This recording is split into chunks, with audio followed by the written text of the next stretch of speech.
This is the Twin Cities Real Estate Investing Show. Real stories, real success in Twin Cities real estate. Join your hosts, Adam Tafel and Tim Swierczek, as they dive into the world of Twin Cities real estate investing. Together, they share valuable insights and practical tips to help both new and seasoned investors navigate the Minneapolis-St. Paul market. With a focus on relatable stories from real people, this show will empower you with the knowledge and confidence to thrive in your investing journey. Guys, take it from here. What's up, Tim? Hey, buddy. How's it going? It's going fine. We have Eric Eickoff today. Yeah. He's your buddy. Yeah, Eric's a great guy, man. And he's great for the Twin Cities, so I'm happy he's back. I mean, I talked about it during the show, so I don't need to gush here too much, but just really has done a lot for the community in general, the investing community, and was one of the main groups that really put that whole really brought the level of meetups up, right? Yeah.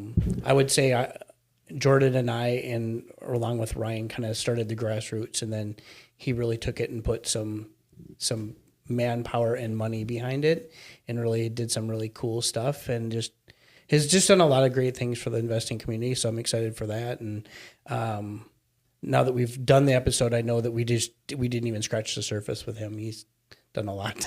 Yeah, we should have talked for way longer to this guy. I mean, he had to go. It is what it is. He gave us an hour and 6 minutes, which is generous. But yeah, we scratched the surface. The kind of guy that you can just talk real estate with indefinitely, right? And not get bored. So hopefully you all agree. Here's Eric. Investors, if a deal gets messy, call Network Title. They can handle the BRRRR, the 1031, mixed use, commercial, whatever it takes so you can close on time.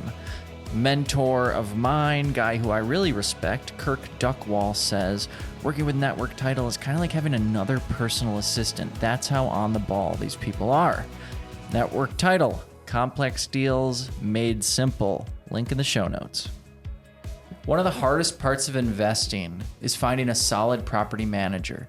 I've worked with plenty over the years. Some are better than others. Earlier this year, I did a 10-unit deal where John and his team at RPM Viking handled the management for our mutual out-of-state client.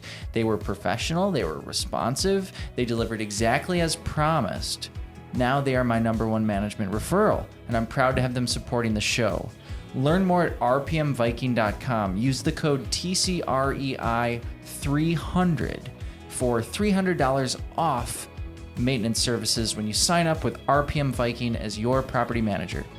Thanks for sponsoring the show. Welcome to the Twin Cities Real Estate Investing Show, brought to you by Shook. Shook is the all-in-one platform to help you manage your rentals, built for real estate investors just like us. Shook features maintenance and expense tracking, including tenant-generated maintenance tickets and an IRS-aligned expense tracker. At just $5 a unit per month, it's worth checking out shookrentals.com, that's SHUK rentals.com, or booking a live demo in the show notes. Now, on to the episode. So what's up, Eric? We're rolling, dude. Okay. Yeah. Cool. Well, let's jump in. How do you guys know each other? We met originally through my friend Ryan Luthi, right? So I met Ryan Luthi on Bigger Pockets, but not like as a lender realtor relationship. I legitimately was looking. I'm like, I had recently purchased a place in East St. Paul, and I kind of come up with a business plan, and I was looking to buy rentals. And Ryan had said he's a investor focused agent. And even though I'm in the business, I hadn't done a lot of loans for investors at that point, nor was I interested in it, because the ones I did do were just kind of like, I don't know, they're the people who wanted to make 100 offers on one home and that kind of thing. So anyway, I approached him and I said, look, I'm a loan officer, but ignore that. I just want to meet you. We met and we kind of became friends, and we did not do business together right away. And like in terms of loan officer realtor relationship anyway. And early on, I remember meeting Eric at one of their offices, because Ryan and I started like meetups before meetup.com was really a thing in the Twin Cities. We were doing meetups in their office, the one that had the Prince mural on it. Yeah. That office. Oh, yeah. Right. That's how long I've known Ryan. Anyway, I remember meeting you. You were eating your breakfast one morning out in like the common area. Do you remember that? And we started talking about investing a little and lending. And that was my first introduction to you. And then over the years, we've just really kind of done a lot of things together in like a community sort of way, not one-on-one, but like as group stuff. Yeah. When was this? 2015, 2016? 15, 16, probably 16 actually. Maybe even 17 by the time I met Eric. Yeah. Cool. Yeah, we've been trying to get Ryan on. We've been trying to get Ryan on the show as well. Yeah. Yeah. Well, a matter of time, he just had knee surgery like last week. So. Oh, he was in that motorcycle wreck, huh? Yeah. Jeez. Yeah. That's scary. He should have talked to Jordan. Right. I thought the same thing. Both of those phone calls were both freaky to me. Yeah. I don't want to get another one. No. Yeah. Oh man, that Jordan phone call was weird.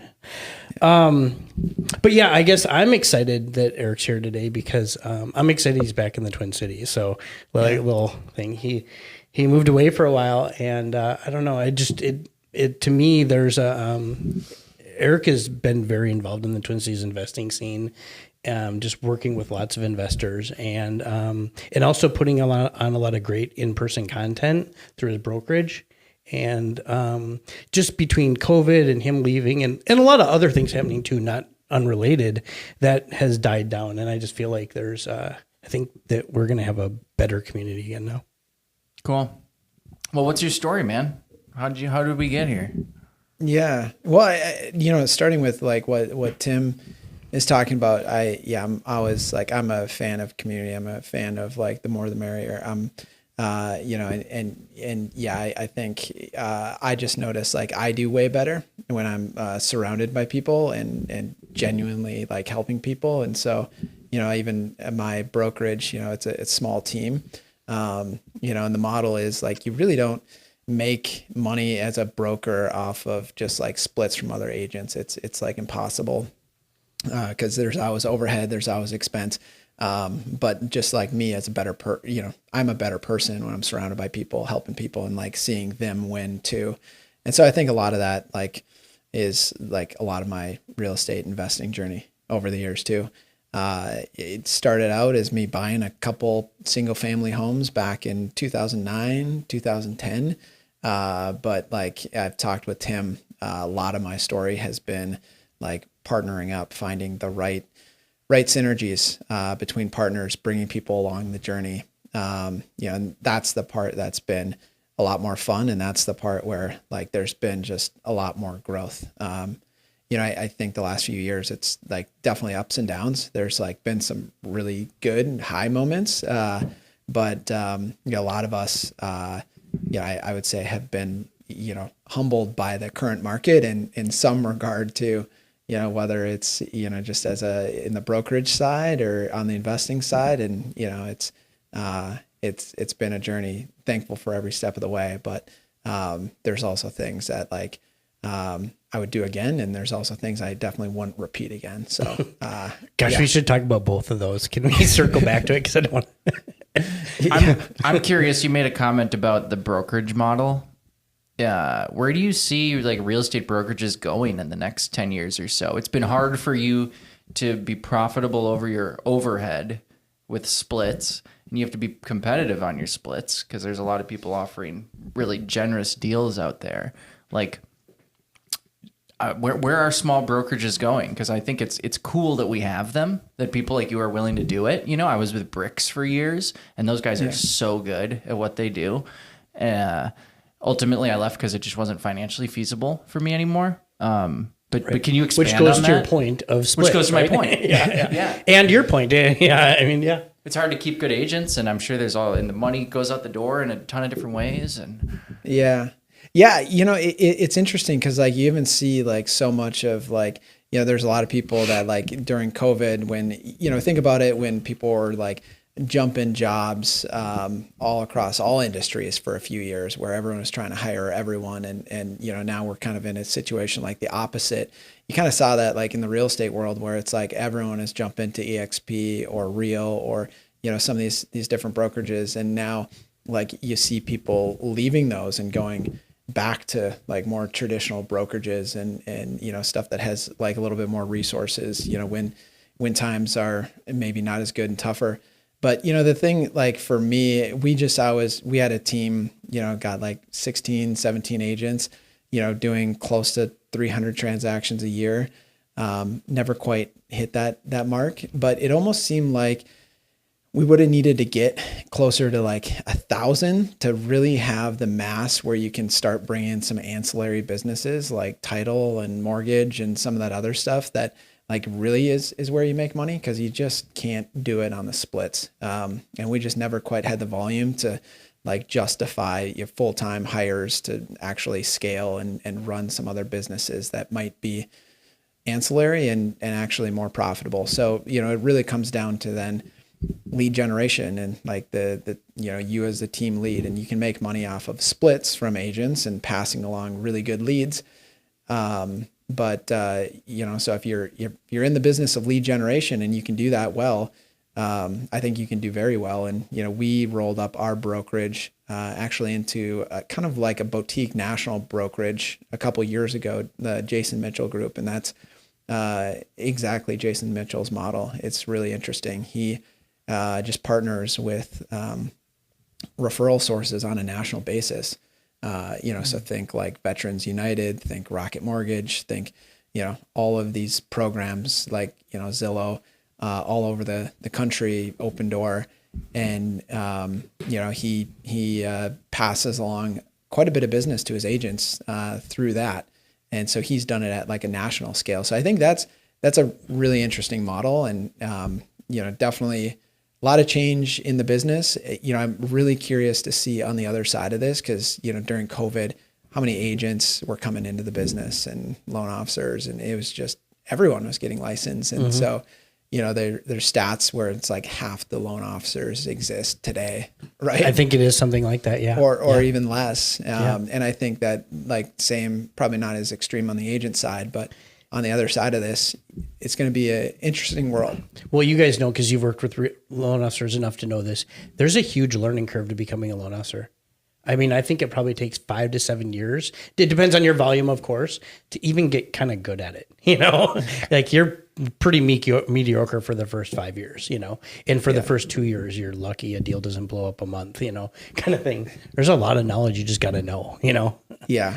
But at the same time, so that slows the in and out, Yeah. At the same time, if you don't mind me sharing, we can cut it. But you just had your best month ever. Yeah. Right. Well, I'm best month in 3 years. Yeah. Okay. Best month in 3 years. Yeah. And I'm having my best year ever, period. Yeah. And so, it's kind of like when I was a bartender and waiter for a long time. It's not always the busy, expensive restaurants where you make the most money. It's just more of a ratio. How much can you turn? And maybe that's a bad analogy, but you get what I'm saying. Less agents ultimately with less production maybe allows the few who can really have the grit and grind and experience to do better. So yeah. And this is funny because I about 2 years ago now, maybe even 3 years ago, in January, I had a presentation at Eric's office, and I remember my theme was you need to become a problem solver, and I think this room is really good at problem solving, and that's really what's winning a lot of stuff right now is just problem solving, and I think that's gonna be true through the winter. Then I'm hoping the spring it's just like normal. I mean normal meaning like crazy sellers market where buyers have to overbid and all that, and kind of hoping we get back to that for a while. We want to see that, don't we? We really do. I really do. Those of us who are scooping up deals right now. Yeah. Yeah. No, it's like a lot of our business, I think, is using your creativity, using your mind to like, how can we get this done? And not just that, but then also being able to communicate it, that's, like at the end of the day, like, I remember there was a mentor that broke it down of like, what do we actually do? as like an agent or a loan officer. And it's really, we get paid to talk if you really break it down, and so like how you communicate every step of the way, and are you, helping people feel better about their decisions, or are you bringing anxiety into it and uncertainty and doubt? And there's just so many things that we can do and say without being even intentionally realizing what we're doing. That's either giving people confidence to step forward, or bringing doubts in. And so at the end of the day, it's those that have a little bit of creativity, figure out like how to get it done, and are intentional with their communication. That like is why you're having probably like your best year ever, and why there's a lot of agents that are absolutely next level in this market like yourself. Yet at the same time, there's an incredible amount of agents that are getting out of the business and just like struggling and having a really tough time. So it's a really interesting time to be in this business. And I think it's, it's great. It's like, gosh, there was, this is the worst analogy ever, but there was, I was reading an article where it was saying, hey, a good like bull market is good every like 10 years or so. And it was comparing it to like the mafia. There's like, from like The Godfather, they're saying, like a what was it? Like a family, gang war is good every 10 years to get all the bad members out, and so a healthy bull market, where people just not like the little blips of like, oh, it was a downturn for a month, and then the stock market took back off again. But actually you need have to wean like out the bad ones. Yeah, a few years. And maybe that like in a way is what's happening in the real estate world of, we're having a couple of years, for the most part downturn. So like, people, can go out there and shine who actually are of service and, are hardworking and, know how to problem solve and get things done. Yeah. Speaking of the market right now, I'm curious. We got to get that screen. I'm going to do that next week. It'd be so nice to pull it up. But if you look at InfoSparks probably sometimes as an agent, quite a bit. Okay, so you can picture InfoSparks in your mind probably, and maybe I'll try to superimpose it. If you look at inventory and days on market, up. Probably we are close to like 2016 levels of inventory and days on market. But if you look at median price point, up. There's a point at which these lines cannot together keep continuing. When do you think we're actually going to see like on the broader scale, like a price correction territory in the Twin Cities? Because I think we're in it for certain markets. Like I just sold a townhome this morning for $210. All the comps are at $250. That's a price correction. And I have a few other examples of that, but like broader, that median price keeps going up. So what do you think? Yeah. It's just like, I think back to like, how did prices correct, in the big crash? And it was, you had foreclosures that were starting to hit on your block. And at a certain point, you had a tipping point where there was enough foreclosures that, it's just people have options. It's like, why are they going to buy your home at X when they can go and buy one that's not too far off for X minus whatever? And so kind of to your point, there's going to be a point where, because what I'm finding is like, if you still present a home right and you really do it right and you have everything cleaned up and it's painted and you have new carpet and you have really good staging and you have really good photos, you may not get a ton of showings right now. And that's what we're seeing. There's just not a lot of foot traffic. But you can still hit the price, and we just had one last week where we had 6 showings, maybe 5.5, because one of them was like an open house showing, one of the offers that came in that, it like, yes, it counts, but not really. We ended up getting 3 offers on it, which is an insane ratio of showings to offers. But everything was just like really dialed in. The seller took an extra month from when they originally wanted to put it on the market just to get all the details done perfectly. And so we're still in that phase where if you do it really well, you can kind of hit the price that you need to hit. But eventually, to your point, yeah, if inventory stacks up and there are a ton more options, things will slide there. The other thing that's kind of interesting is like some of the higher price point stuff is, still moving, and, you're still seeing some pretty good sales, so you have a lot of people that are doing really well that I think, have done very well in the stock market and, like have cash and have money. And so, it's kind of weird how there's different parts of the market that are, doing a lot better and others that are more concerning. That's a good point. I had a couple of purchases this spring that were like total like market uncertainty purchases. Couple of commercial deals where like somebody's buying a 7-unit, somebody else bought a 10-unit package because it's like we just don't feel good. We feel like stock market's squirrely right now. Let's get into some commercial real quick. I know you want to say something, but the stat you were describing, Eric, shows to pending. Yeah. Right? Yeah. So we are at like right now 9 shows to pending in the Twin Cities. This graph is basically an inverse of days on market, which is kind of interesting, isn't it? Let me just zoom out a second. Yeah, I wonder what that was like a year ago. If you can. That's really helpful to see that kind of stuff. stuff. Yeah. So it was at 10. So we 9. Yeah. So it was at 10. But okay, we peaked in August of 2021, 14 shows to pending. That was a real crazy market. Like I feel like that's what the renters market is like, meaning that it's a lot of shows to rent. Oh, that's a good point. Whereas the real estate market isn't. At least that's been our experience. Let me just go at max years. So historically, wow, we are at it's frustrating that InfoSparks can't go back further. Why is that? Is it because North Star MLS was created in like early 2000s, so they just don't have like good data? Yeah, well, it was a book, the MLS was a good point. Was a book. you forget we used to have paper. Yeah, good point. Yeah, I mean, I got in the business in 2013, which to me seems like yesterday, but even then I was still like going and shooting all my own photos with a digital camera, and like other agents were like, hey, can you go shoot my listing? I was like the new agent in the office, like, sure, go showing up with my digital camera. I was a photographer for like other people's listings, and like, so a lot's changed in 12 years. It's kind of wild. I wanted to go back to the conversation about corrections, and I think there are some takeaways from previous corrections that I think I can bring to the table. One of those is when price, you got to kind of look at what happens when prices inflate, right? And what I look at is like, I used to live in East St. Paul, so I'm going to pick on East St. Paul.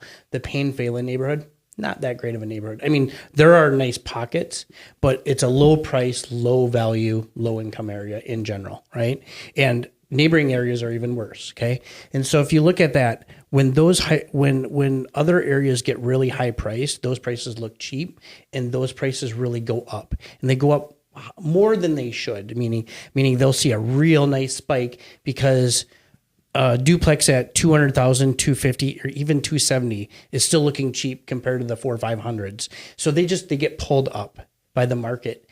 When you see those start to really have problems, that's the first sign of a correction, in my opinion, because those houses are legitimately, they're priced to the market in a way, but that's only because the market's generally inflated. And so these nice homes in, like, let's call it Edina or the nice areas of South Minneapolis and St. Paul and others, those are going to hold their value a lot longer. And you're going to see the cracks where, we weren't really buying because we loved the area. We were buying it because it was under 400,000, right? Or whatever, right? You'll see that. And then the other thing you see in single family especially is the far out drives. And to me, I live in White Bear now, so this is funny, but I used to always pick on like Lino Lakes and Hugo, right? I mean, like, you can pay a cheaper price if you want to live in Hugo, That was me when I lived in St. Paul, and now I think Hugo's okay. Before podcasts and but Teslas. people, that's the thing, is people will drive further, like Forest Lake, stuff like that. You start seeing problems in Forest Lake, that's the beginning cracks, right? I don't know if we're seeing that yet. I mean, you notice this townhome, that area, maybe it's just might not, again, that area itself for the price point might not be exactly what people want. And they're willing to, if they're going to have to pay the price, they're going to want to live somewhere else, I think is kind of my point, right? And you can look to Eric's thing, where a lot of times we'll see it in high end too, but not necessarily right now, because like you said, there's a lot of wealth. I keep hearing people say, well, how could people buy houses? It's just so unaffordable. And I'm like, oh my gosh, you should see some people's wages. Like there's plenty of people who can afford to buy right now. You know, I feel bad for the people who can't, but there's a lot of people who make a lot of money. You know, how could we get that number? That's a number I'm always curious about. How many people locally don't own but have the financial ability to own? And if there was a way to track that metric, that would be like my best indicator of like how confident I am to keep buying these single family deals, you know? Yeah, I feel like that's just a ChatGPT question away. You're probably right. There's someone But tracks that. if we tell everyone just to ChatGPT it, there's no podcast. So I don't do that, folks. Yeah. And no, to figure out, who tracks that or what the best source of that data is. Yeah. It's wild to think, you know, in today's world, you know, you don't have to like be wondering things for very long. You can become an expert in something in the matter of like a couple hours, you know, by asking the right questions. Do you guys want a quick summary? The home ownership rate, I'm going to give it to you. Yeah. The home ownership rate's about 70%, which has been stable, although I don't have any context for how long that's been stable. There's significant affordability headwinds for moderate and lower income households in the Twin Cities. For example, homes affordable to households at 80% of the area median income dropped to a threshold of $280K in 2024. $280K is the affordable housing price. Is that what you're saying? I don't really Or is it saying It's gotta be. 280,000 buyers? It says, for example, homes affordable to households at 80% of the AMI dropped to a threshold of 280K. I don't really like so how that's got to be the sentence- upper limit, like of what. It's got to be 80% because there's more than 280,000 affordable homes, right? Like, Yeah. there's probably Yeah. 280,000 in St. Paul Yeah. alone. You know? Yeah, which Let me go Which on is to interesting. finish the summary. Yeah. The size of the pool of God, we need that screen. The size of the pool of potential buyers who haven't bought, we don't know. Of that pool, how many could qualify? Let's do a ballpark calculation. First, we estimate the number of households in the metro, 3.7 million. If we assume 2.5 persons per household, that gives 1.48 million households total. Okay. If 70% of households own, then 30% rent, obviously. 30%, so 452 households do not currently own. But now you can't just do this because it's going to be skewed, right? Of those non-owners who could buy, let's say 25 to 40% of that group might be able to. If we take 30%, that's 135,000 households. The ChatGPT is estimating could buy but haven't. How do we feel about that reasoning and number? Best guess 100, maybe 100,000 to be conservative. I have no clue on the scale of the number, but I know that there's a significant amount. I actually can. I know that because the second rates go down. And again, going back to now, I will say that when I gave this speech to your group, I was wrong on the timing. But like, people are not buying because they're scared. It's not because they don't have the ability. I mean, obviously, some people don't have the ability, but I'm seeing people all the time with the income to qualify, and I did 12 last month, so, and I'm just one dude. The people can buy. And so the reason why they're not buying is they're scared, or they think it would be they're scared because they think it'd be a bad decision, right? Like the market's going to get worse, or they're going to somehow fail if they buy.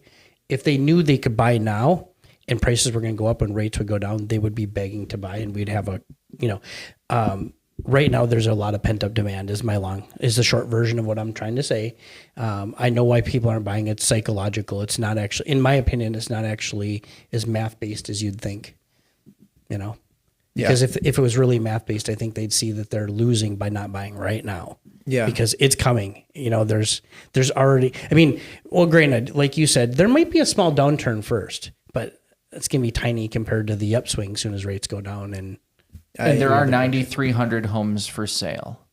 So, yeah, I agree. But, we're optimists, right? Yeah. I am an optimist. We only see the downside is minimal and short term. right? Yeah. So it's our blind spot. We should probably hear about your life, Eric.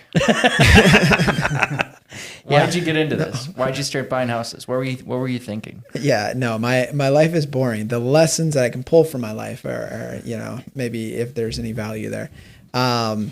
Like motivations of like why I got into like why I'm in now have, drastically changed. But I was, a place where early on, where can I park some money to protect myself from myself? And real estate being illiquid it seemed like a good option. And I wish I could say it was like super well thought out and well documented and planned, but that's just not always how it works. Some of the people that are like super well thought out and, strategic, they never get into real estate because one, they realize all the downsides and the risk, and they're just too smart to get into real estate. They see our blind spot, right? But nothing else. Yeah. Or analysis paralysis, where they just kind of don't jump in. So, I'm very much trial and error. Everything that I've learned has been through a few wins along the way, and also the things that didn't go so well, and pivoting from there to make sure that I don't do that again. So, it was a lot of my journey has been just luck on timing too. You buy something in 2009, 2010, 2011, when I really first started going, and then through a lot of the bull market that we saw through, 2013 through 2022, you buy something, even if you're wrong, you look right. So, that's, and there's some, things where I was, I look at like my parents too, and they've bought and sold a lot of real estate over the last like 15 years and moved around. And, my dad's always been like, hey, I want to, I'm not going to sell a place unless I can make a little bit of money on it. And they finally are in a place where they way overbuilt, and they've always been overbuilding as they're moving around and trading up.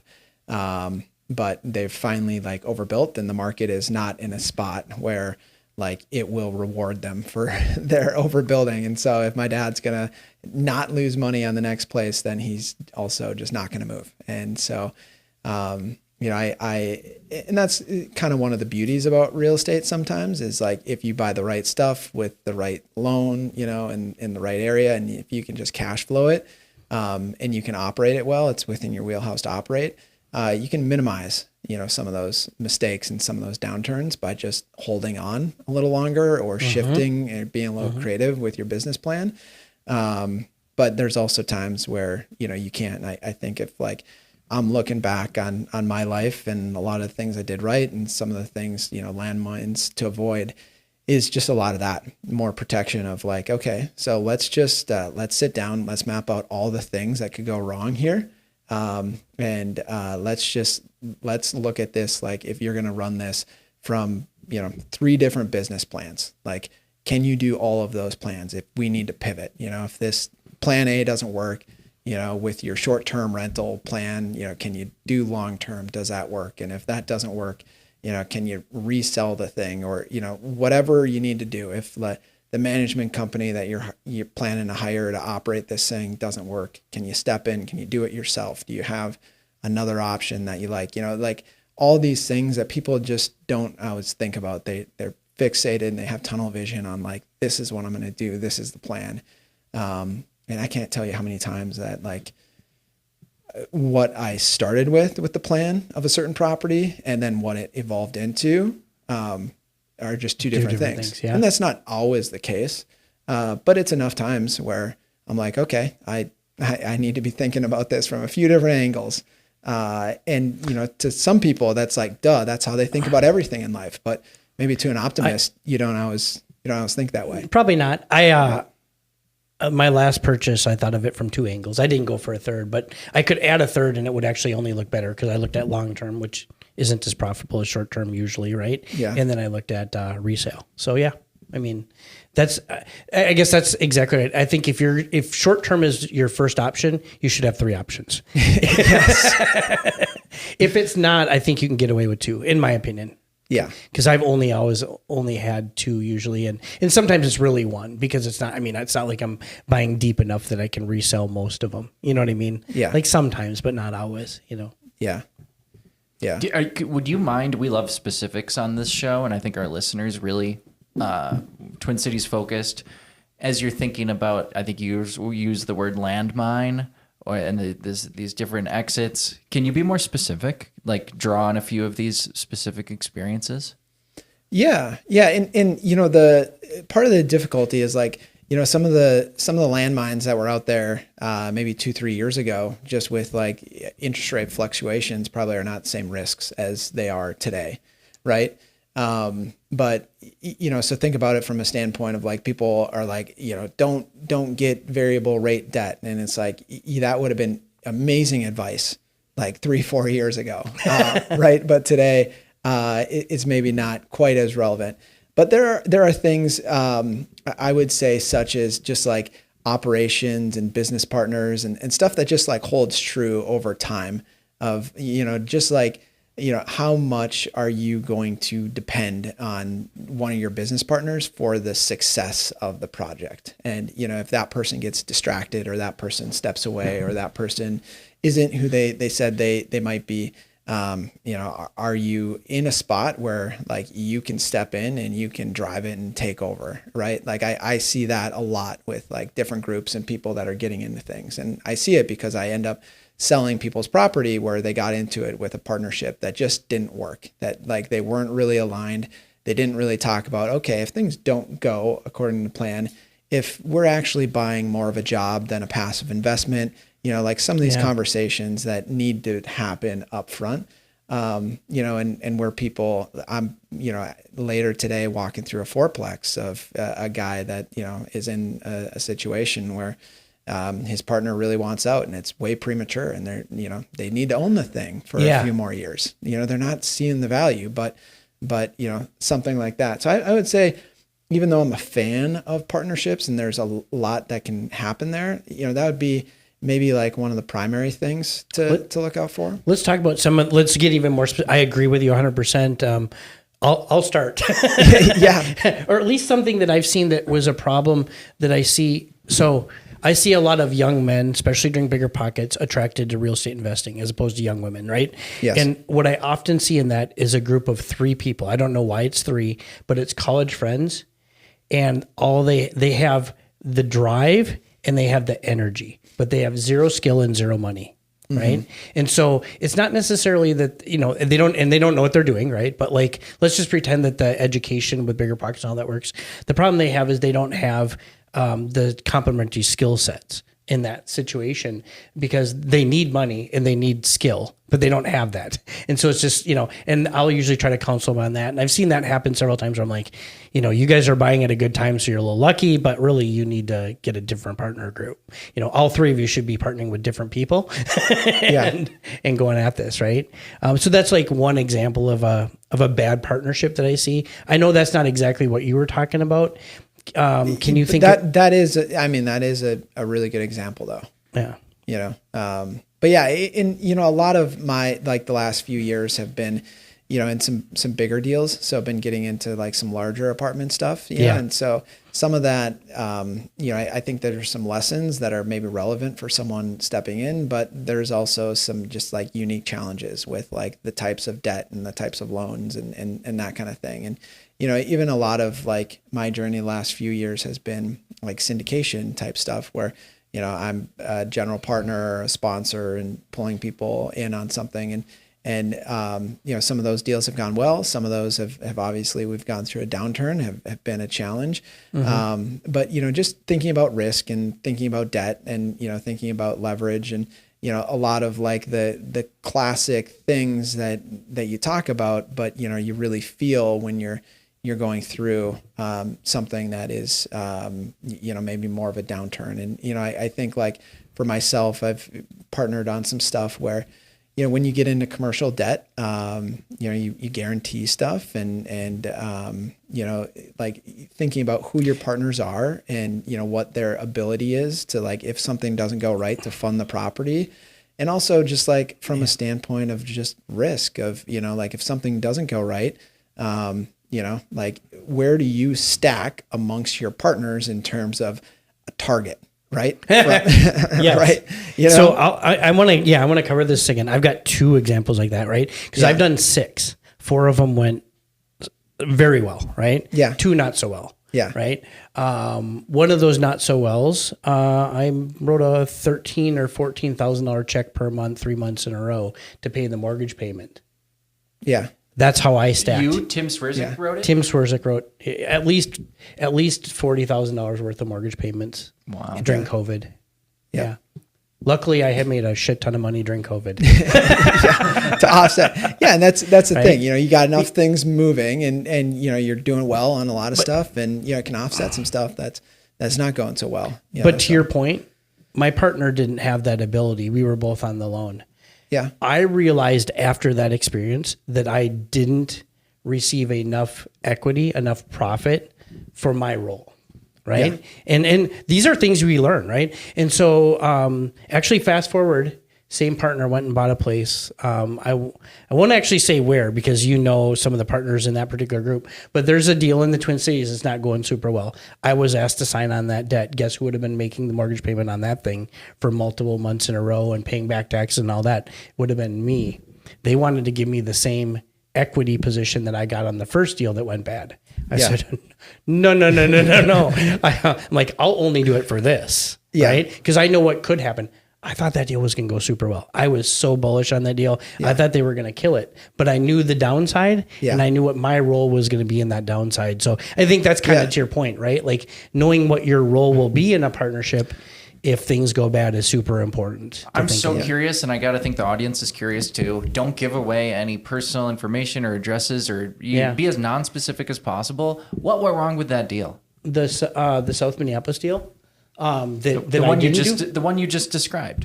Well, okay, the one I described is in Louisville, Kentucky, right? So the one where I was paying the payments. No. You just described the last one you described with the partners, and they what wanted went bad equity. There. So from what I know, there was multiple things, but like if I was going to say it, like there's a couple things. The main sponsor on the deal, which is important, likes to take down deals. He's a hunter, but he's not an operator, and that's in my opinion, that's a huge problem on that deal. Is sponsors the same as general partner? General partners, Okay. Pretty much. But usually the sponsor there usually be 1 or 2 sponsors, like really basically the driving forces behind the deal. And then sometimes there'll be other general partners who bring a skill set or a attribute to the deal, but they don't really do anything other than that attribute, right? Understood. Yeah. Okay. So I think that's problem number 1 with that deal. Poor operation. Yeah, and so where that comes to play is they had a lot of problems with their property manager, like property managers who dropped the balls over and over and over again, and really just didn't care for the property. And the main guy who was getting all the profit from the deal, and this is again, look at where the money is going versus who's doing the work. He was getting overwhelming majority of the money on the deal, but he isn't an operator; he's a hunter, and he should have been paid only for hunting. He should have gotten paid for shooting the deer, but someone else had to haul it out of the thing and clean it and you make sure that it got cut up and distributed to the people. Yeah. You know? Yeah. And he was paid for all that work. Yeah. Right. And someone got a little bit, but anyway, so when they had these bad property managers, no one was there overseeing it. No one was compensated to oversee it except for the one guy who wouldn't actually oversee it properly. And so they kept having this revolving door of property managers, which I think it's my biggest problem in big investment properties is the property management side. I think it's a huge blind spot for most people. I know a lot of people have had a problem with property managers. They did. They cycled through many. They finally have a good one, but now they have a good one at a different place in the marketplace. Rents are lower. There's a lot of crime in that area. They didn't execute their plan, and now they're behind, right? They don't have the money. They had all of their savings, so to speak, or their money that they had for problems is gone. Yeah. And actually then some. I know enough about the deal that they've put their own money in to keep that thing afloat. And so now they have a good property manager, but it doesn't really matter because there's no lifeline left, And so they're just month to month and they're one bad thing away, right? This particular group.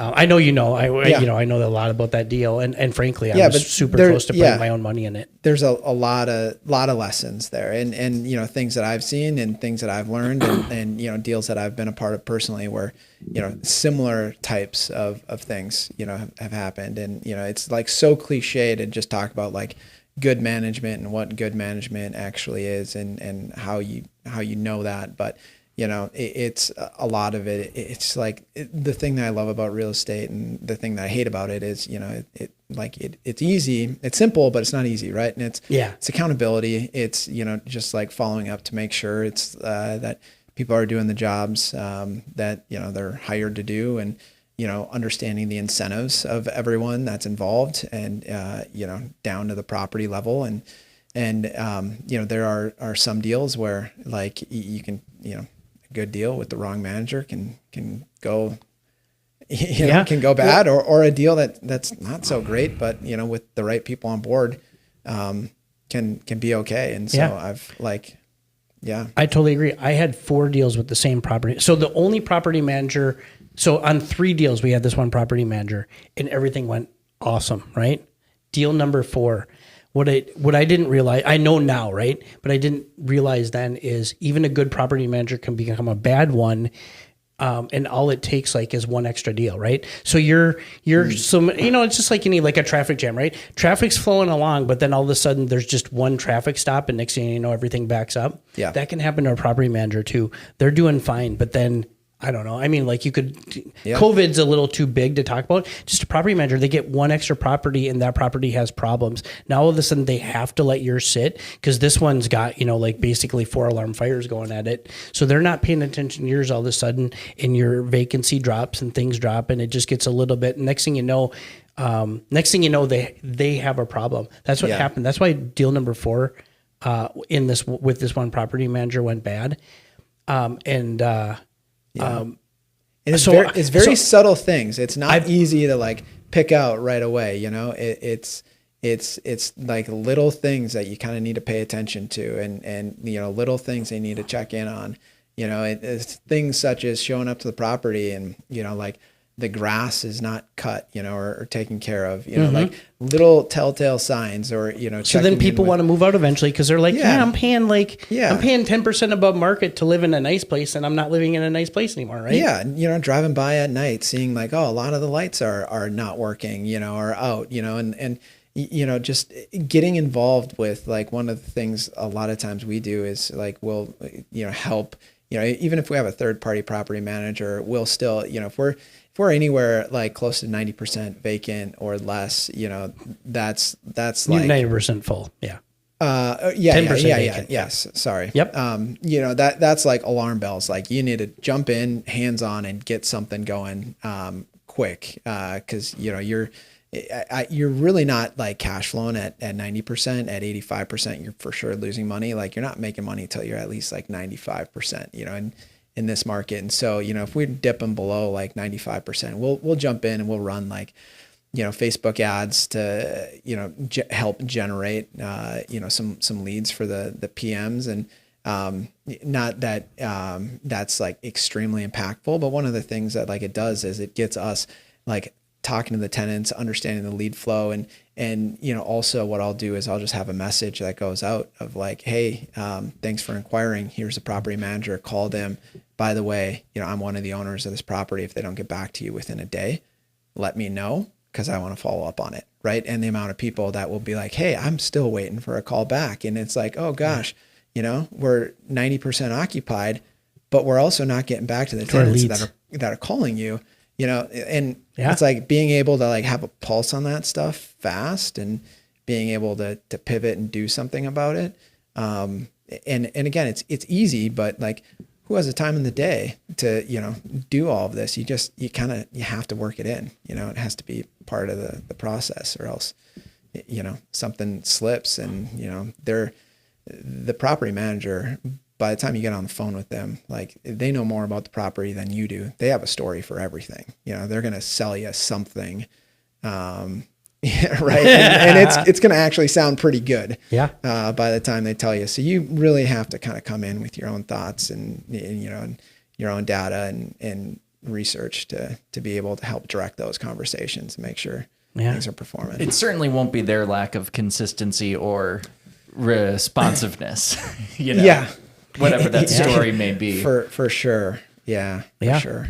Everything you said, it's important, and we just don't think it's important, right? I mean, I think that people, here's something I hear from appraisers, right? I hear from appraisers, everyone's like, well, the comps are at 250, but we had to sell at 210. And what an appraiser will tell you is, yeah, the comps are there. That's the market, but not everything sells for market. What was the condition? And I'm not picking on your deal. I'm just saying, like, we hear that over and over again, and someone will say, well, the rent is supposed to be 1,500, but that's the median. Guess what? Some rent for 12. Yeah. Are you really a 1,500, or Yeah. you delivering a 1,300 and expecting 1,500, right? And these things happen all over the place. What are you delivering, right? Yeah. And that is why I'm not saying like I won't invest out of state, because I think there is some advantage to it, but you have to really know what you're getting yourself into, and you have to have great management, in my opinion, and that is really hard to find if you don't really know the market. So let's say you grew up in Minneapolis and now you live in Dallas and you want to invest in Minneapolis. I think it's easier for you to find, right? You just got the connections, but like, how do I get connections in Chattanooga, Tennessee? I mean, I actually have some, but I had to do them from a distance, and I had to trust, like, call people and trust what they said and try to get opinions of other people. Like, I could call Eric and say, hey, do you know anyone in Edina that manages properties well, right? I can do that because I've got my connections here, but I can't do that in Dallas, Texas. I just don't know enough people to even get the opinions of, you know? Yeah. So you're shooting more blind than you think, and you can interview them, but they're trained to pass an interview. You know? You have to have the management first, really. But and I've invested a lot out of state, still own a lot out of state, really bringing everything back, like in state. So selling everything and really just putting it into like the Brainerd Lakes area. Like that's it. your, yeah. And it's not like that's like, hey, I think it's going to be crazy appreciation up there or anything like that. It's like, it's just stable. It's consistent, it's stable, it's more passive than it is active. And we have a couple of management teams that are incredible that, really trust.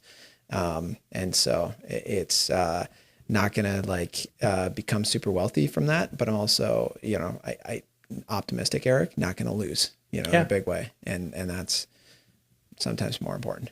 What kind of assets are you buying up there? Like small apartment buildings? Yeah, or? just small apartment buildings. Okay. So, if there's something that goes for sale in the Brainerd area, that's like 15 to 50 units. Myself and my partner are probably one of the bidders on it. Cool. Nice. Let's go back a bit to people want to hear your story. So you're buying homes in 2009, 10, 11. You get your license in 2013.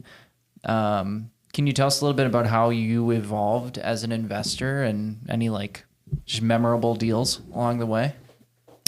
I think like one of the most memorable deals was like the jump of going from duplexes, single families to a 24 unit apartment building. And this was back in like 2015, 2016, myself and the partner that I primarily invest with, bought that, and just, how eye-opening it was. We're like, okay, yeah, we're pretty good at like duplexes and all of that. So, 24 unit, like, let's see. And it was a whole nother animal of everything that we learned a lot of lessons very quickly. What neighborhood is this in? River Falls, Wisconsin. Okay. So River Falls. Seemed like, still kind of metro, but just outside. Sure. But I've shared this, like one of the things that, I'll just never forget this is, we had a few tenants that were moving out and they were complaining because, there's a strong smell of weed in the hallways and like, someone smoking, and we had an on-site caretaker, and we were just like, hey,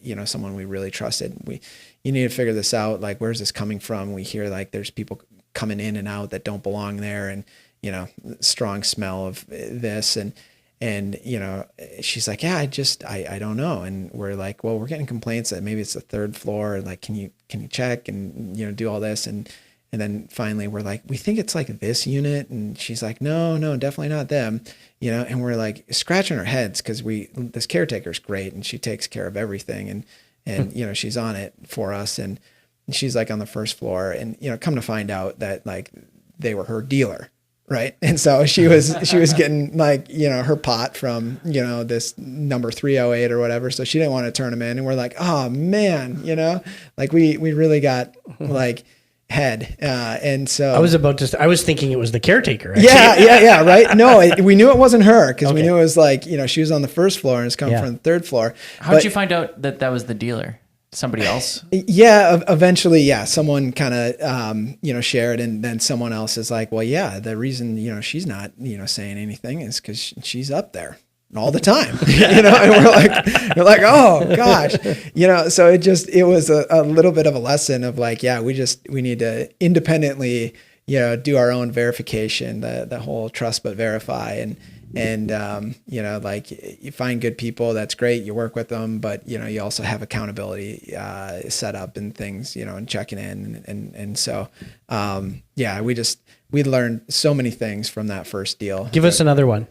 This was back in the days where you could like turn a building, but you didn't necessarily have to prove out the rents with like, trailing 3 months or trailing 12 months. Because everything was going up so fast. Everything was going up. Yeah. So we were able to like just take a few units and upgrade them, and really like push the rents on just a few and kind of sell like, hey, here's the potential of this building, and so we saw the power of real estate when you're in an up market of, being able to scale through forced appreciation very fast. Which is actually very different from today's world where, it's almost the exact opposite. Exactly. You can have like a building that's been doing extremely well and hitting, rents and fully occupied, and, you slip for a few months and have a few months of vacancy, and all of a sudden, like, bam, like you had some offers here and you were going to sell, and now your legs have been cut out from under you. Folks, if you're not paying attention, he's showing 4 million and he just moved his hand down to 3 million. Yes. Decreasing value, folks. Yeah.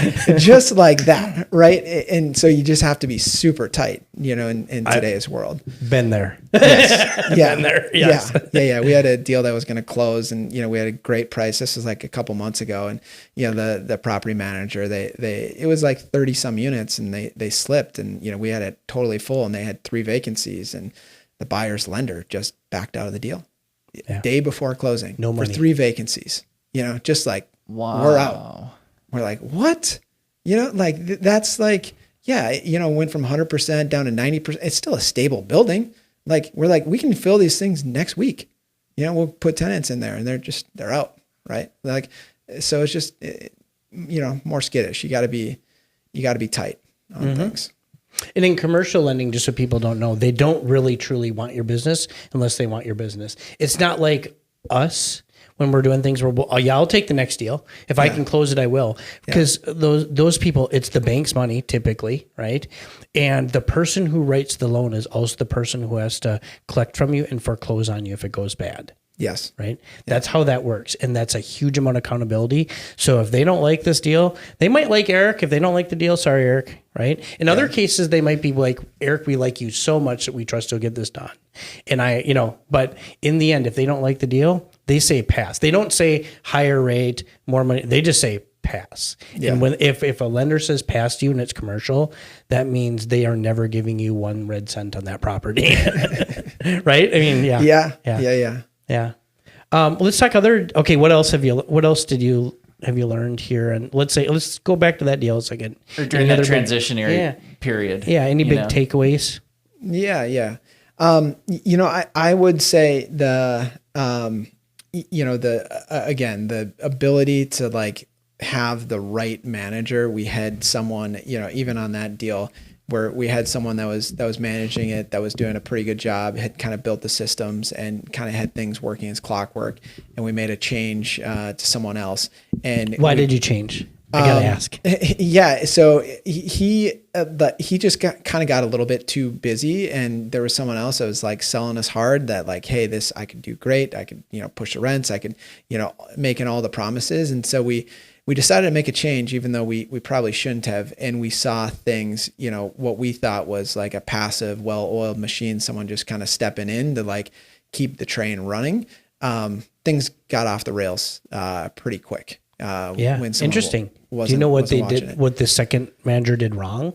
It's just the first manager had more of like a personal touch, and there was more of like a relationship, I think, with the tenants and caring and maybe a little bit more upfront qualifying, where, the second was more just about like processes. I'm just going to put processes in place of relationships, and processes are great, but they can't replace relationships. So it seemed a little more like that, where the first manager had a lot of trust with the tenants, and the second manager, people just didn't, there was no relationship, nothing there. The problem with that first manager is, again, they get one extra property, Yes. and all of a sudden it all goes away. Yes. So that is, Yes. I do like the first manager, but that's what happened to us in Tennessee, right? So Yeah. I've been there. Anyway, keep going. Yeah. So that was, just seeing how quickly things could deteriorate, and just also just enough things where we just like, kind of got burned on stuff, and even through some renovations and some remodels, and being taken advantage of, and some of the overpromise, and just things that happen in the construction world, but you think like, oh, I got a manager that's like more tied in with me long term, so they can't be a fly by night. But that's not always the case. Just because they're tied in with you, or you think they're tied in with you long term, doesn't mean that they can't or won't take shortcuts on Was stuff. this manager one of your partners now at this point? No, Okay. no. What do you mean tied in? So, it's someone who's going to property management, manage a property for you. Like it's like a longer term relationship, whereas you're hiring a GC to come in and do a project, they're in, they're out, and they're gone. And if they, cut a corner, by the time you notice it, they're long gone. They're Yeah. long gone, right? Yeah. Where a property manager is like, oh yeah, no, you want to do it the right way because you're with us for the long term. Sure. And it's going to affect me. Yeah. Doing it the wrong way is actually going to affect me 6 months from now when I try to Yeah. rent this place or whatever, right? Yeah. Or when it fails and then I got to do it again. Yeah. So that particular manager, we saw them, end up cutting some corners on remodeling a unit. So, lessons learned, like just because you're a property manager doesn't also mean you're a contractor. And just because, we're hiring you to do something, you're a PM, doesn't mean you're going to like go out of the way to do it perfectly. So just a lot of like good life lessons where, people who are probably not an optimist and more skeptical are like, duh, like it took, hitting your head against the wall to learn that, it's like, yes, it did. I start out trusting people. I like people. So yeah. We're going to have one of our sponsors, RPM Viking. John Scribante is the owner. They're a big management company, do a lot in the Western burbs. We should drop his episode after this one. Okay. Because every conversation comes back to management since we started talking to Eric. Sure. Yeah. And so we're interviewing a very processes-based type A property manager, hopefully on the 10th of December. Yeah. So it'd be cool to send him some of the points you're making, and then maybe he'll have some counterpoints. Yeah. So Yeah. I mean, if you're listening to this, you're probably listening to this the second week of December. Anyways, just want to throw that out there. Yeah. I mean, property management is super important. So, okay. So we did all that. I know you invested some in some real cool places in South Minneapolis. Tell us about some of your favorite Twin Cities investments and markets. So like, do you got like Geographically? Yeah, geographically. Like, give me like maybe what's like one of your favorite deals you did. Like maybe profitability, but just also easy use and just like things you liked because of where it was, like location specific. Stuff. Yeah. So I'm going to cheat because I'm just going to go back up northern Minnesota, like Brainerd. And I think the reason why, and there are places in the Twin Cities that hit this, but you just gotta like, think about towns like Brainerd versus Bemidji, right? Both northern Minnesota, both like hubs where, people are moving from smaller towns into those towns. But a lot of people that maybe don't want to move into the Twin Cities, because they live in Aiken, but they want to move to the big town of Brainerd, right? Sure.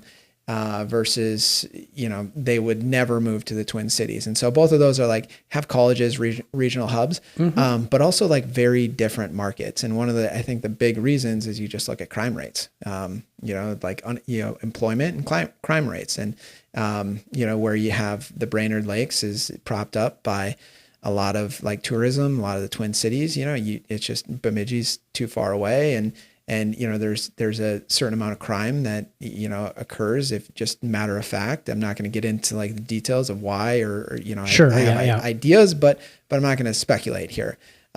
But income is a big part in those regions, right? That has for sure huge part in that particular area. For sure. And I'm ignorant to the crime. Are you saying that Bemidji is higher crime than Correct. Brainerd? Yes. Okay. Yes. Got it. And so there's a culture of people that maybe like don't pay the rent as much. And so, you can in a town like Brainerd, we have like over 100 units, and we're always full. We never have delinquencies. Just people just pay the rent. Like evicting people is just not a thing up there. Like it's very, very rare. Because people they do it's like small town America. They do what they do, and they do what they promise. And so, when you think of management companies don't really make more money because they can charge more rent and have a higher percentage. They make more money when they can do more with less resources, and so it's all about scalability. And so if they don't, like to your point, have to be chasing down a whole bunch of people and evicting people and knocking on doors and all of that, they can focus on keeping the properties beautiful and doing the things that they need to do. Right. And so that's, I told a tenant that in our last property, she said, she mentioned something. I said, the owners of this place want to spend the money. In fact, they've spent over $300,000 so far. The problem is your neighbors don't pay. So that money gets eaten up by your neighbors who don't pay. If your neighbors paid, this would be done already. Yeah. And so just because of that, like if the manager's job is easier, like everything goes better. And so there are certain cities and demographics where, you have high growth, you have good jobs, you have good incomes, and you can just do really well. And, I even like if we're looking at the Twin Cities, we own 109 units in North Branch, and that one goes really well. The median income is quite high. So we're pretty affordable for that. And, it's like, we don't deal with a lot of delinquencies. We get, it's higher demand, so there's just these like pockets, where you can find where, you have good incomes, and, you don't have to think of like Edina, you don't have to think of like the really nice high income core, areas. There's a lot of like third ring where, people are doing pretty well, but then there's also third ring where, it's not. So, just being cognizant of that and like incomes, I think goes a long way as to the types of tenants you're going to be renting to, and if they're going to pay rent easily or if it's going to be a fight.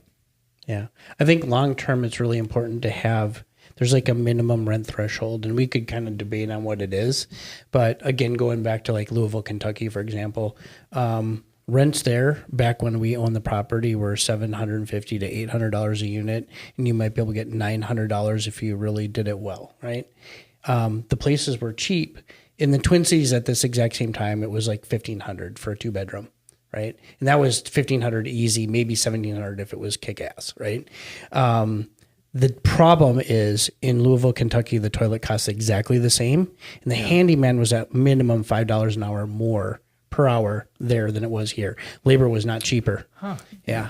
What do you think makes the labor more expensive? There, I think it was, at least at that point in those areas, it was just scarce enough, Or it could be your lack of connection too. It could have been. Well, but our property managers there were pretty big. I mean, they were, multi-thousand unit property managers.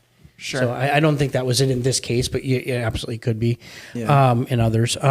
Anyway, so one thing I learned is like there's a minimum amount. If I always think of old Duluth. Duluth has changed, but when I first started helping investors, Duluth was super rundown. Prices were cheap, cash flow was great, but a place that was 115,000 was 115,000 200 years after the U.S. was created, and it was going to be it was going to take another 200 years to get to 200,000 is what it looked like, because it just didn't appreciate, and so there was no incentive for people to keep their places up, because if you spent 40,000 on a remodel, you increase the value by $5,000 or whatever. I'm exaggerating slightly to make a point, but just didn't increase it enough. Yeah. And now Duluth has changed, but you have to get enough rent so that you can afford to keep these places up, remodel. And when someone moves out, if you have to spend $3,000 on it, it doesn't take a year's worth of profit away, or 2 years worth of profit away, or whatever.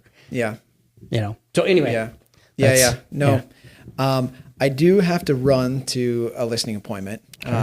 So you've given us an hour and 6 minutes. Yeah. Okay. That's 6 minutes more than we expected. So do you want to tell us about, what are you listing? Maybe we got a buyer. Yeah. It was a fourplex, he said. No, that's later. It's actually an open door listing. So we're a vendor, our brokerage. We're doing stuff with open door. So, it's like people that are on Zillow, like want a cash offer, and presenting that, and other, market strategies of like just going traditional. So wait. Do you want to talk about this? Is that okay? Just because I'm curious. I can, but I'm getting to that point where every minute I talk about it, it's a minute on later. So I gotcha.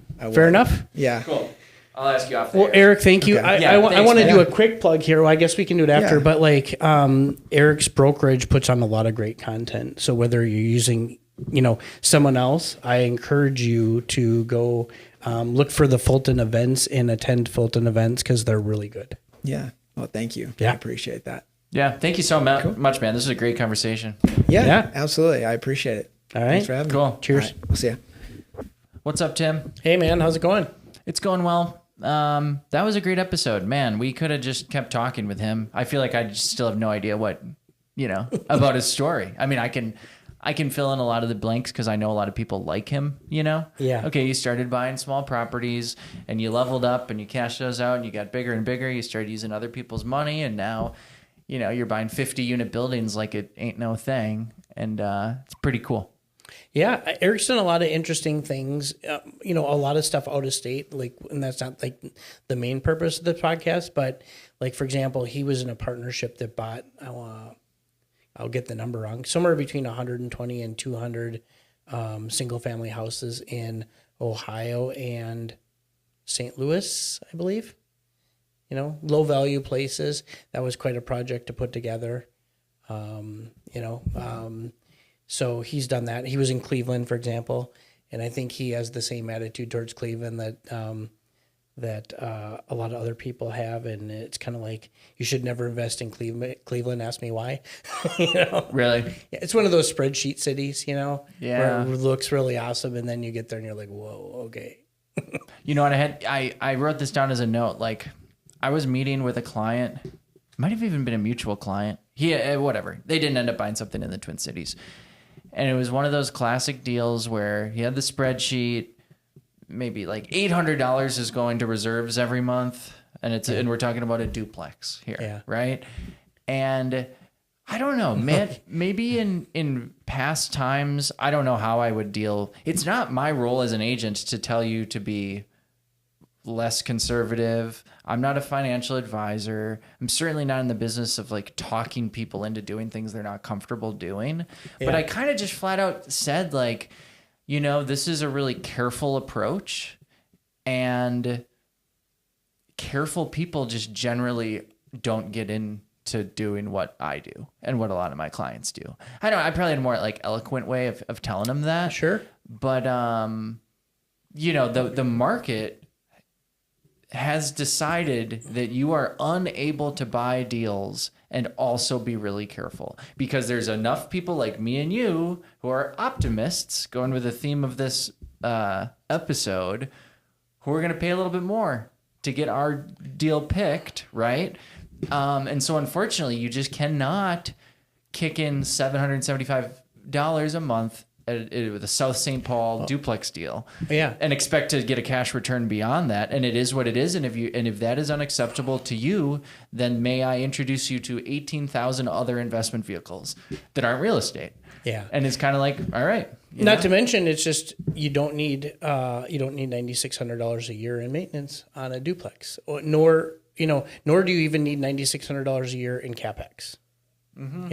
Because the roof would be 2 years of the roof. Okay, so you just say for the roof for 2 years, but the roof is only 5 years old, so you don't need to replace it for another 25 years, right? And we've talked about my 7 year out approach, right? Totally. Yeah. Well, he asked me, what do you do for reserves? And it's like, man, and I'm not even saying this is the right way to do things. And if you're like Eric and you buy 50 unit buildings, then it's a little different. It's completely different. But I like to stay in my 1 to 4 unit world because I can self-manage and for so many other reasons. But in my world, I don't know. There's just so much upside, in my opinion. And again, I'm an optimist. I'm the kind of guy that will get sucked into real estate. That I'm good with money. I'm good at saving money. I do not need to buy a house and then think, okay, this house has its reserves. But that's just me. Maybe you disagree. Yeah, no, I mean, it all depends on what house you buy. And I've said this will be a broken record. Don't say it till the end of the time. But the goal is to be accurate, not conservative, not optimistic. It's to be accurate. And so many of these things can be accurate. And when you don't know, then you should be conservative. But being overly conservative is ridiculous. And the example I always give is like with rent. There isn't a renter out there that shouldn't be able to really nail down what a rent should be on a property. Meaning if you're buying a duplex in Northeast Minneapolis, you'd be able to figure out what someone will pay for that particular unit in rent within 25 and at most $50. Right. So if you want to drop the rents, let's say you want to be $50 a month below what you think. Okay, fine. I think that's a little silly because I think if you really know it well and there's enough comps, you can pick the number exact. But okay, you're $50 a month on each unit. You're $100 low there. Right. But what most people do is they go $100 or even $200 low. Well, that is 100% the cash flow because it's only going to make $400 if they're lucky. By the time they also add in CapEx and other things, right? Actually, by the time they add in all that, it's probably close to zero or maybe $100 to $200 a month. And then they've taken it all away in their conservatism of the rent. Now you go to the other line items, right? Again, and you stack these up and you start going, okay, well, there's going to be, I'm going to have, whatever, $100 a month for lawn and snow care. Well, mine are zero on almost every property. We buy a lawnmower and a snowblower, and the person who uses the garage does the lawn and snow care, and that's the trade. You know what I mean? And yeah, same. But you do this on every single line item. Next thing you know, you have a property that's losing money, and then Adam and I go buy it, and we make, $150,000, in 7 years, or whatever, whatever the number is, right? But that is the downside to being overly conservative. To your point. And Eric didn't put a whole lot of thought. I'm not saying people not to put thought into things. He said he didn't. Yeah. But how many of us relate to that? Like the first handful of deals I bought, I'm just like, oh, I can afford the house. Let me find one that I think is cool. Okay, bought that house. And then, and nobody knew in 2015, 2016, when I started buying, there were people selling because they thought that was it. We're at an all-time high. We're at a peak, blah, blah, blah. And you don't know when you're going to hit. I don't think that next year all of my real estate investments are just going to start like a roller coaster. I don't think that's going to happen. It could. If we time interest rates correctly and a few other economic pressures. But if you don't buy the ticket to the ride, when the ride decides to shoot off, you're not on the ride. You're sitting on the sidelines. Yep. So, when the next 2015 to 2020 happens, which I think it will, I want to be like Eric. Mm-hmm. That's where I'm at. We have anything else to talk about, man? I guess I don't really know when we're going to be publishing this. Probably in mid-December. Yeah, I mentioned on our last recording, which I don't know when that's going out, but I've got a property that will be closing mid-December. It's a new construction property that went into foreclosure in St. Paul that still needs work, right? It wasn't finished. And so I got the bids on that, and the bids were in the range I expected, but I have some work outside the bids that I have to do, and if I add that work on, it's a little bit higher than I wanted. In the end, it still is going to make me money. So again, I tell people this all the time, so I have to take my own advice. It's about $7,000 high. and higher in the bid than I would like it to be, right? Than what my head said should be the high side. But I look at it and the deal still has huge upside. So I'm not going to give up huge upside for $7,000.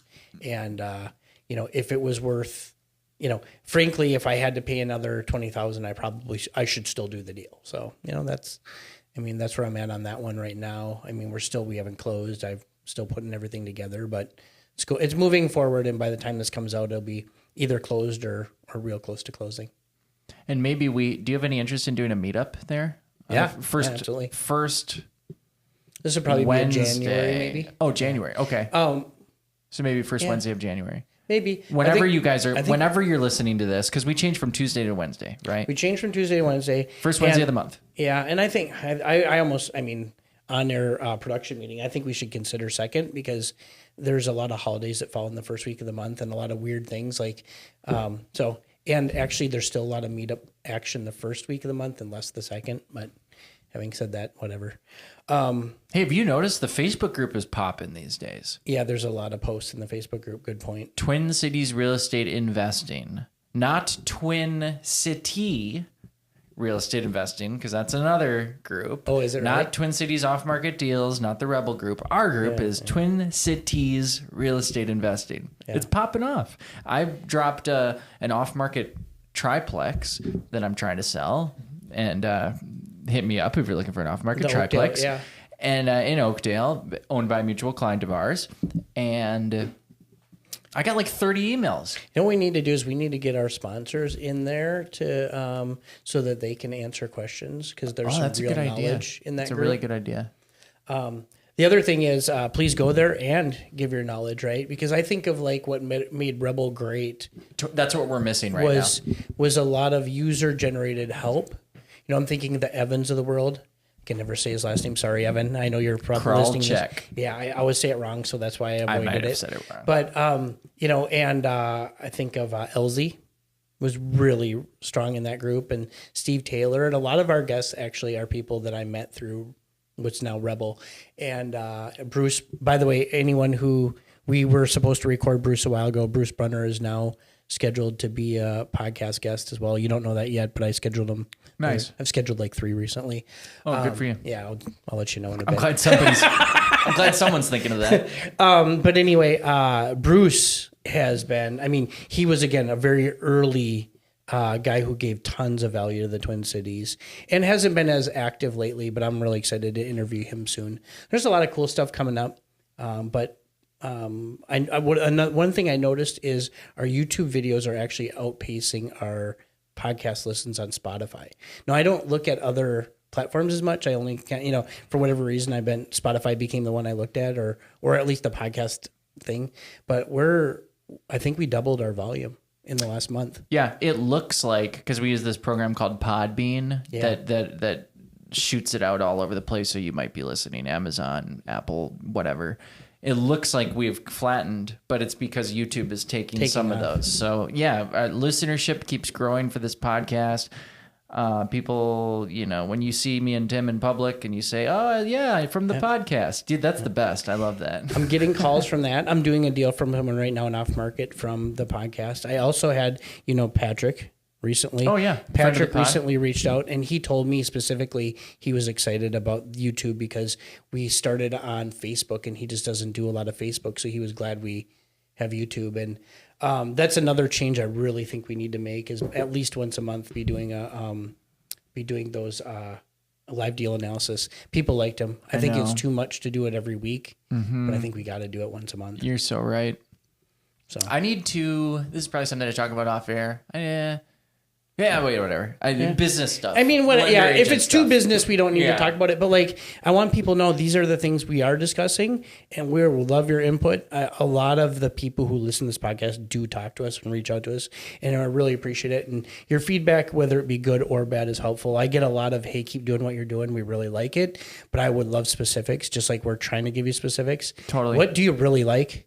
What do you not like as much? let's find that out. And we don't have a great avenue for you telling us that yet. So maybe Facebook or Instagram message would be, if you don't have our contact info. Otherwise, you can go to TwinCitiesRealEstateInvesting.com. It's an ugly site, but it does have our contact info, and you can actually schedule a meeting with either one of us from that as well. So, we're also in the show notes. So reach out. Yeah, totally. You know what people always tell me? Everybody loves Kevin's episode, Apollinario. I've got Do you my hear lot that of all that. the time? Yeah. Kevin, are you listening? You are the favorite. Actually, it's true. I've gotten a lot of that lately, and it's so weird. So another behind the scenes thing, there are episodes that I really like that we did that aren't even out yet. And so I run into that. Someone asked me and go, oh, well, that was episode with, that hasn't been posted yet. Who are you thinking of right now? Actually, recently, Kaylee Thompson was really good. Yeah, that's exactly what I was thinking. Yep. Yeah. We had it just like someone said something. I was like, oh, well, that was episode so and so, and I'm getting that where people are like, this is a problem I have. I said, oh, I can refer them to an actual episode, and so that referral to an episode actually has been really helpful. Because back when I was in high school, we had to like reference books, like when we would write our papers on Shakespeare or whatever, you would reference like this, different books, like, and you bring that whole book in, right? When you reference a podcast, you episode like everything that person said, and it's actually been really powerful to teach people investing. Yeah. Well, thank you. Yeah. We wouldn't be doing this if it wasn't for all you guys listening and supporting. And thank you so much, Network Title. If you mentioned the podcast, Network Title, we think is giving you a deal. We're not exactly sure what the deal is, but hundreds of dollars. I was like, it's in the contract, but it's actually not. So we're going to find out the exact amount, but we believe it's hundreds of dollars off your first closing with Network Title. Yeah. And I mean, if anyone can, like, I've closed over 600 transactions with Network Title, I figured out. And all of my personal deals, pretty much almost every single personal deal has been through them. All of my refis, but also Glenn Williams, right? So if you respect Glenn Williams, he says they are the people, and it's true. They know what they're doing. They are pros among pros. Well, listen, somebody listening to this right now has an accepted contingent offer or pending offer, I guarantee, and you're not even really giving the ability to pick. You can, but nobody's asking you, hey, which title company would you like to use? Because it's not normally asked in a transaction. Right. You have probably already checked on the contract, buyer's broker to arrange title for closing. So if you're listening to this and you're in this position, you want to save a couple $100 and you want to just work with someone who is paying for these cameras and microphones and stuff, since you're getting value from the show, tell your agent, hey, can I work with Network Title on the closing? Right. And just tell your agent, and then it'll happen. Yep. One other thing about that, a cool thing I just realized recently is we're closing 3 transactions in Wisconsin, but using Network because they're in both states. Oh, nice. nice. If you buy like a cabin in Wisconsin and use a local company to that cabin, you have to like drive there or pay for someone to transport the documents, all this stuff. You could just go to Network Title and close in the Twin Cities and buy a place anywhere in Wisconsin. So cool. Nice little plus. RPM Viking obviously is offering $300 off of maintenance. So I'm guessing they just credit your maintenance tab. And Shook Rentals, as always, our first sponsor. Yep. I'm adding another property to Shook Rentals right now, and Oliver is working with my assistant, and he's making it super easy. And it's just nice, that part of my life, the property management software part, I don't have to think about it. It goes to my assistant, it goes to Oliver. It's very nice, because like with Buildium, it'd be like, oh, I still have to help the assistant with stuff, and it's nice because I have Oliver in the background with Shook. Yeah, I don't have that. Yeah, and I think another thing about them is I now see either Oliver or his brother at like pretty much any meetup I go to. Yeah, and all kinds of different. They are very active. They want to hear what's going on. They want to help you. They want to support the community. Totally. They've actually told me that they want to sponsor like a happy hour type thing. Oh, cool. So we should definitely get something like that on the books. I think a winter time's a good time to get people together for a longer, like non-program type event, similar to what we had in your backyard, but like great idea. At a bar or restaurant. Great idea, brother. Okay. All right. Thanks, everybody. Peace out. Bye. That's it for today's show. You can visit the TwinCitiesRealEstateInvesting.com website for show notes, tips, tricks, and other local real estate investing information. Adam and Tim would like to meet with you. To schedule a one-on-one meeting with either Adam or Tim, go to TwinCitiesRealEstateInvesting.com/schedule.